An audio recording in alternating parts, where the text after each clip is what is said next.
हाँ, तो आज अब शुरुआत करते हैं सिविल इंजीनियरिंग पाठशाला में आपका स्वागत है। चलिए स्वागत है। आज शुरुआत करते हैं कि कैसे कैसे हमें शुरुआत करनी है हाईवे ड्राफ्टिंग में। तो मैं आपको शुरू से लेकर चलता हूँ, ठीक है। तो रोड के बारे में तो आप जानते ही हैं। रोड 2 लेन, 4 लेन, 6 लेन, 8 लेन, एक्सप्रेसवे, काफी सारे रोड अलग अलग होते हैं, कैटेगरीज उनकी, ठीक है। तो रोड जो है दो टाइप के पेमेंट के होते हैं, जिनको हम एक बीटी रोड डामर रोड बोलते हैं, एक रिजिड पेमेंट सीमेंटेड रोड बोलते हैं, ठीक है। हम शुरुआत करते हैं। सबसे पहले हाईवे ड्राफ्टिंग में क्या क्या हमारे पास डाटा आता है और कैसे हम उसकी शुरुआत करते हैं, ठीक है।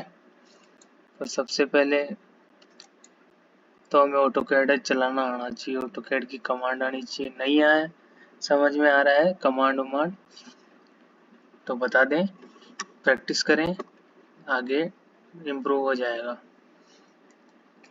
तो सबसे पहले क्या होता है, सबसे पहले रोड का सर्वे होता है, जिसको हम एग्जिस्टिंग प्लान बोलते हैं, वो होता है, ठीक है। वो हमारे पास सर्वे द्वारा प्राप्त किया जाता है। उसके बाद में हम बनाते हैं टिपिकल क्रॉस सेक्शन, फिर बनाते हैं हम डिजाइन प्लान, फिर बनाते हैं डिजाइन प्रोफाइल, फिर डिजाइन प्लान एंड प्रोफाइल में बाकी स्ट्रक्चर्स की डिटेल्स हम उसमें मेंशन करते हैं। ये मैं आगे आपको बताऊंगा, जिसमें स्ट्रक्चर्स कौन कौन से हैं। कलवर्ट होते हैं, माइनर ब्रिज होते हैं, मेजर ब्रिज होते हैं, फ्लाईओवर होता है, वीयूपी होता है, एलवीयूपी होता है, एसवीयूपी होता है, सीयूपी होता है, एयूपी होता है। अच्छा, एक और होता है ईयूपी, एलिफेंट अंडरपास, ठीक है। फिर उसके बाद में हम जंक्शन डिजाइन करते हैं। फिर हम उसके बाद में लेआउट पे काम चालू करते हैं, प्लान प्रोफाइल के विद फ्रेम टेम्पलेट के बनने के बाद। अब टेम्पलेट में क्या क्या डिटेल होती है, टेम्पलेट में ये होती है किसके द्वारा बनाया गया, डिजाइन किसके द्वारा किया गया, ड्राफ्टिंग किसके द्वारा करी गई, चेक किसने किया, अप्रूव्ड किसने किया, क्लाइंट कौन है, कॉन्ट्रैक्टर कौन है, डिजाइन कंसल्टेंट कौन है, रोड सेफ्टी कौन है, अथॉरिटी कौन है, प्रूफ चेक कौन है। ये सारी डिटेलें उसमें हम टेम्पलेट में डालते हैं। फिर है HIPVIP रिपोर्ट को बनाना, ठीक है। फिर आता है ड्रेनेज प्लान प्रोफाइल, ये क्या होता है सब आगे मैं बताऊंगा आपको। फिर आता है ट्रैफिक साइन प्लान, फिर आता है रोड मार्किंग, फिर रोड स्टड, फिर बाकी आती है मिसलेनियस ड्राइंग, जिसमें मिसलेनियस का जो भी मिसलेनियस यूज होती है वो आती है। फिर आती है टोल प्लाजा, टोल प्लाजा कौन सी लेन के लिए कितने लेन का टोल प्लाजा चाहिए होता है, वो सारी चीजें मैं आपको बताऊंगा। मेजर स्ट्रक्चर्स में जैसे इंटरचेंज हो गया, क्लॉर लीफ हो गया, ट्रम्पेट हो गया, ठीक है।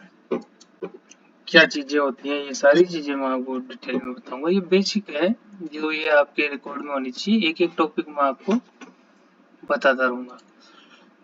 तो ये सारी चीजें होती हैं। इसके अलावा भी छोटी छोटी चीजें होती हैं जो मैं धीरे धीरे आपको बीच बीच में एक्सप्लेन करता रहूंगा, ठीक है।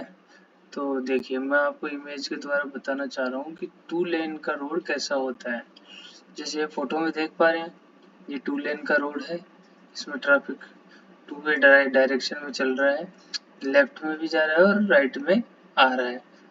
तो ये बीच में जो डॉटेड लाइन दिख रही है, इसको बोलते हैं हम सेंटर लाइन।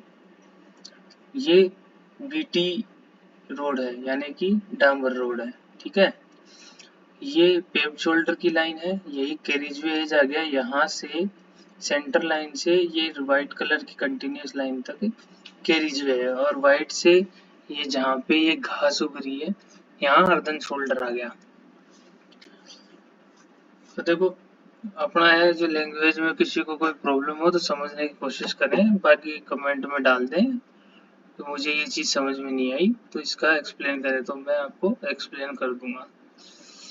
तो इसका जो टीसीएस होता है टू लेन का किस तरीके का होता है, वो इस तरीके का होता है कि 7 मीटर का पेव्ड कैरिज वे है जिसमें लेफ्ट का ट्रैफिक भी है, राइट का ट्रैफिक आ रहा है, पेव्ड शोल्डर है, अर्दन शोल्डर है और राइट लेफ्ट में जैसे 2:1 का ये स्लोप गिर रहा है, यानी कि ये ग्राउंड लेवल से जो एफआरएल यानी फिनिश रोड लेवल है वहां तक फिलिंग करते करते सरफेस जहां तक जाके गिरता है अर्थवर्क जिसको हम बोलते हैं 2:1 में, तो वो 2:1 के स्लोप में जाके गिरता है। उसके बाद में यह अर्दन ड्रेन बनाते हैं। आपने देखा होगा रोड के दोनों तरफ ड्रेन ये अर्दन बनी हुई रहती है ओपन। तो ये हो गया टू लेन का क्रॉस सेक्शन। इसको बनाना भी मैं आपको बताऊंगा नेक्स्ट वीडियो में।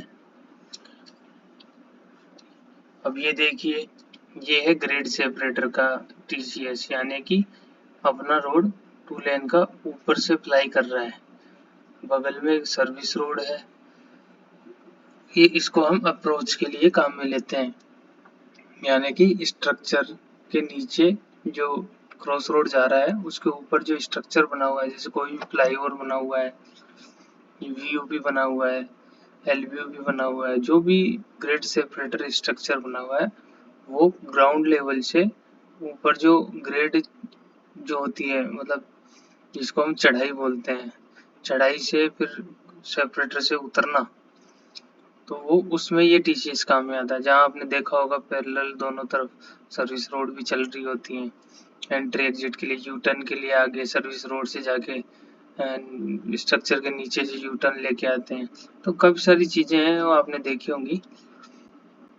ये टीसीएस नंबर 3 है जो बिल्टअप एरिया के लिए है, जिसमें हमने सेपरेटर दे रखा है बीच में दोनों तरफ, ताकि सर्विस रोड का ट्रैफिक मेन कैरिजवे में ना आ सके और मेन कैरिजवे का ट्रैफिक सर्विस रोड में ना जा सके, तो इसलिए ये सेपरेटर प्रोवाइड कराया गया है बीच में। ये भी देख लीजिएगा। तो आपको बनाना तो मैं बता ही दूंगा। और जैसे ये 4 लेन का रोड है तो बीच में मीडियन चल रही है, लेफ्ट में कैरिजवे है, राइट में कैरिजवे है, लेफ्ट का ट्रैफिक लेफ्ट में चल रहा है, राइट का राइट में चल रहा है, ठीक है। इसका टीसीएस कैसे होता है, इसमें इसमें एक चीज है, 2 लेन लेफ्ट में है, 2 लेन राइट में है, इसलिए ये 4 लेन है। अब जैसे लेफ्ट में 3 लेन हो गया, राइट में 3 लेन हो गया, तो वो 6 लेन हो जाएगा। सिंगल लेन जो होती है 3.5 मीटर की होती है, तो 2 लेन हो गया 7 मीटर, 3 लेन हो गया 10.5 मीटर, इस तरीके से बढ़ता बढ़ता आगे 3.5 मीटर के हिसाब से आगे कैलकुलेट करते जाएंगे, ठीक है। तो आज के लिए इतना ही काफ़ी है। नेक्स्ट वीडियो में मैं आपको बताऊंगा किस तरीके से हम टीसीएस को बनाते हैं और किस तरीके से कौन कौन सी कमांड यूज लेके हम टीसीएस को बना पाते हैं इजी वे में। तब तक के लिए धन्यवाद। नेक्स्ट वीडियो में मिलते हैं। बाय।